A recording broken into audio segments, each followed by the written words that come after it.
Nasinya tuh pulen ya, terus kena bumbunya yang harum banget ini. Nasinya jadi kayak enak karena berbumbu. Terus dagingnya ini empuk karena sudah di presto. Jadi emang betul-betul meresap bumbunya.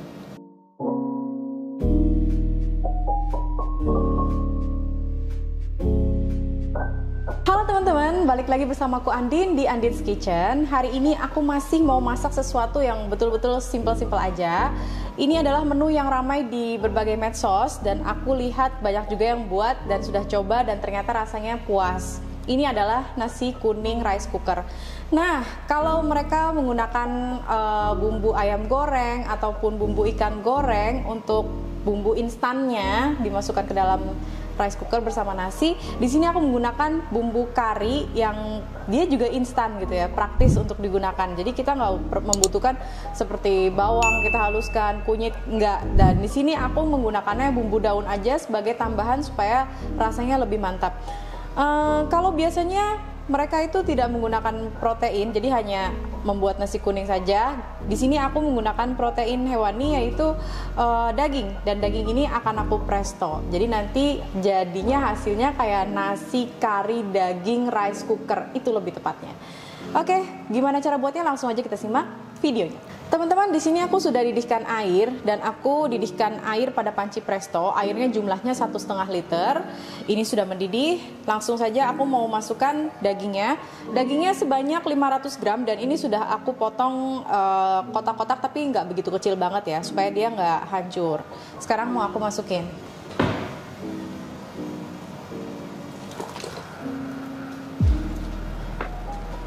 Untuk tambahan, di sini aku menggunakan 2 lembar daun salam dan aku nggak masukin lagi garam karena bumbu instannya ini sudah ada kandungan garamnya. Jadi aku khawatir kalau nanti terlampau asin karena kuah hasil presto ini nanti akan aku gunakan untuk memasak nasinya. Jadi di sini nggak aku kasih garam dulu. Nah, ini daging sama salamnya sudah masuk.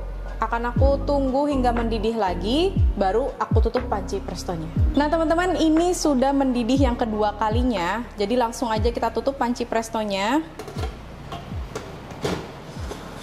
Nah, ini sudah aku tutup dan kita tunggu hingga dia matangnya kurang lebih 35 menit. Jadi kalau kita mau bikin makanan dengan kuah, misalnya kayak sop daging, itu biasanya aku presto 40 sampai dengan 45 menit. Dengan panci presto yang ini tentunya. Nah, kalau misalnya mau bikin dagingnya yang agak lebih keras sedikit supaya dia lebih bertekstur, apalagi ini kan nanti mau dimasukin lagi ke dalam magicom nih, artinya kita mau masak lagi. Jadi aku cukup memprestonya hanya 30 menit aja. Khawatirnya nanti hancur gitu ya. Jadi sekarang kita tunggu hingga 30 atau 35 menit ke depan. Teman-teman, ini sudah waktunya untuk kita matikan. Jadi ini sudah 30 menit aku presto dagingnya. Dan ini apinya udah aku matikan. Jangan langsung dibuka ya, nanti bakalan meledak, heboh. Nah, yang pertama kita lakukan adalah kita harus mengeluarkan uap yang ada di dalam panci presto ini. Caranya gampang aja. Ini kan ada lubang uapnya. Tapi panci presto itu modelnya lain-lain ya. Kalau aku ini lubang uapnya di sini. Langsung kita ganjal dengan sesuatu. Teman-teman bisa pakai sendok. Ini aku pakai spatula. Kita keluarkan uapnya sampai betul-betul habis, biar nggak meledak lagi. Oke. Ini udah keluar semua uapnya, jadi udah aman untuk kita buka. Sekarang kita buka. Nah, nggak meledak kan? Jadi itu ya tipsnya ya, kita harus keluarin uapnya dulu sampai betul-betul habis, baru kita bisa buka pancinya. Kalau enggak ya nanti pasti akan meledak.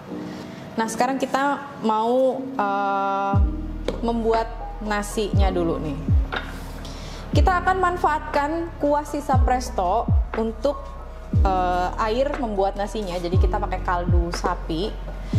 Sekarang kita pindahkan. Kalau untuk nasi jenis beras yang aku pakai ini membutuhkan air sekitar 600 sampai dengan 700 ml. Tapi karena kali ini berasnya itu nggak berani air, artinya dia dengan sedikit air pun sudah matang sempurna, jadi aku pakai yang 600 ml. Nah, setiap jenis beras yang teman-teman gunakan itu kan pasti karakternya lain-lain ya. Jadi menggunakan airnya pun harus disesuaikan dengan kebiasaan memasak nasi di rumah masing-masing. Jadi teman-teman bisa takar dulu air sisa prestonya ini, air kaldu sapinya ini, baru kita tuang ke sini wadah rice cooker yang sudah berisi nasi beras yang sudah dicuci. Ini berasnya sudah dicuci ya teman-teman, sudah dibersihkan. Lalu diperkirakan jumlahnya disesuaikan dengan kebiasaan memasak nasi masing-masing di rumah supaya nggak kelembekan gitu ya. Oke, ini udah 600 ml. Aku biasanya tuh pakainya 700 ml. Tapi ini jenis berasnya kali ini nggak berani air ya. Jadi sekarang aku tuang air kaldunya. Nanti kalau kurang gampang lah ya, tinggal tambahin. Aku tuang air kaldunya semua. Setelah itu aku tambahkan bumbu kari instan ini. Teman-teman bisa pakai brand apa aja ya untuk bumbu karinya, brand favorit teman-teman, terserah.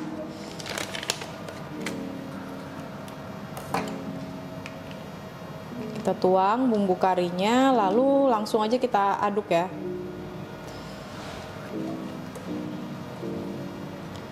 Saya aduk. Nah, kalau udah tercampur rata kayak gini, ini harum banget sih sebenarnya. Kita harus cicipin dulu buat memastikan bahwa rasanya ini udah cukup asin atau belum ya gitu.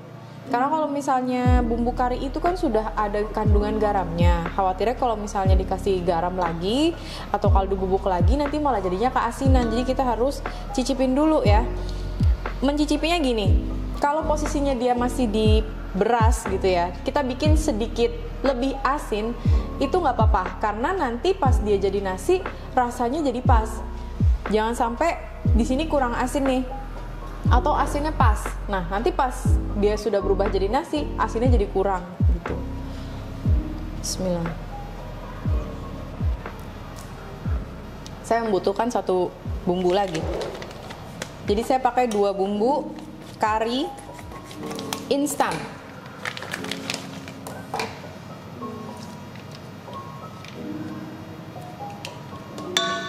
Kemudian ku aduk lagi hingga rata. Kita memberi airnya, jangan ini bumbu-bumbu daunnya ini ditaruh dulu baru kita kasih air. Jadi kita kondisi airnya ini benar-benar isinya beras aja di wadah rice cooker. Supaya nanti nakar airnya pas. Karena kalau kita taruh bumbu di sini semuanya, nanti akhirnya airnya jadinya kita naruhnya kebanyakan. Karena bumbu ini kan sifatnya pemberat. Seolah-olah nanti kita ngasih airnya kurang, padahal kalau diambil bumbunya jumlah airnya itu udah tepat harusnya ya. Jadi pokoknya isinya beras aja deh, jangan diisi bumbu dulu.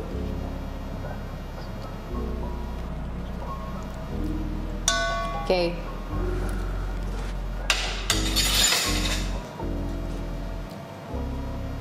Udah sih ya saya rasa. Nah, sekarang kita masukkan rempahnya. Ini aku ada 2 lembar daun salam sama 2 batang serai yang sudah aku memarkan. Terus ada juga 3 lembar daun jeruk. Sini aku taruh. Selanjutnya aku masukkan daging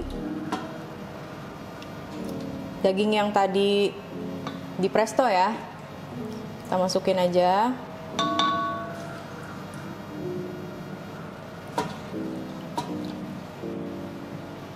Di sini aku mau tambahkan kaldu bubuk rasa sapi, teman-teman, supaya memantapkan rasa aja. Dan dalam kaldu bubuk ini ada kandungan sedikit garam.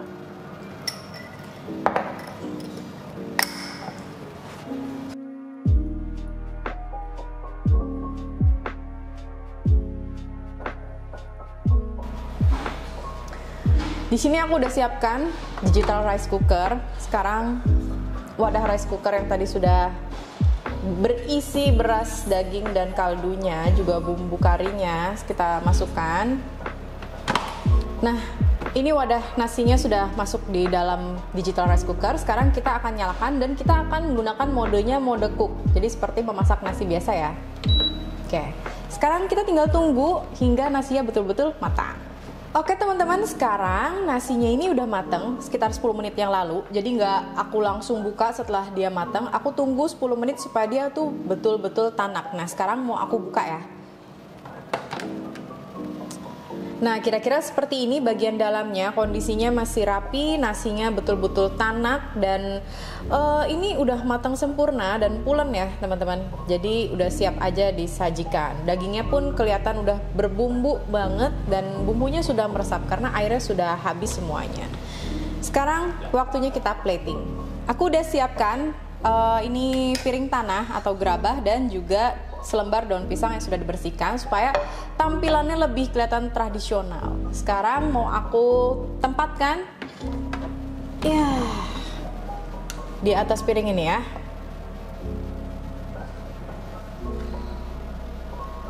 Wow, harum dan ini warnanya rata loh. Kita nggak perlu lagi pakai tambahan kunyit, udah kuning ya warnanya ya. Sekarang mau masukin dagingnya. Nasinya udah tambahin dikit lagi aja deh. Oke, sekarang tambahin dagingnya biar kelihatan orang kaya. Sombong amat. Oke, udah. Nah, untuk pelengkapnya aku udah siapkan bawang goreng. Teman-teman bisa tambahin kerupuk, emping dan sebagainya ya. Untuk menunjang supaya ini tambah kelihatan yummy. Sudah jadi, ini dia nasi kari daging rice cooker ala Andin's Kitchen.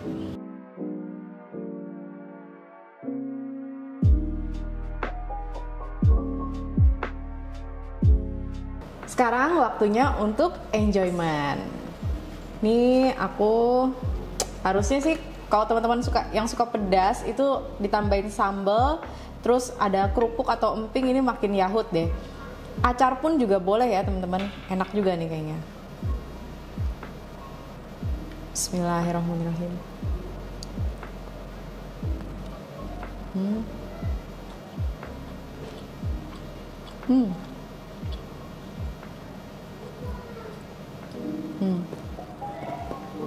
Nasinya tuh pulen ya. Terus kena bumbunya yang harum banget ini. Nasinya jadi kayak enak karena berbumbu. Terus dagingnya ini empuk karena sudah dipresto. Jadi emang betul-betul meresap bumbunya.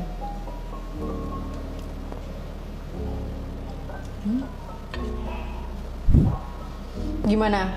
Gampang banget kan bikinnya? Tentu aja teman-teman semua bisa praktekin ini di rumah untuk keluarga tercinta. Dan sampai jumpa di video berikutnya.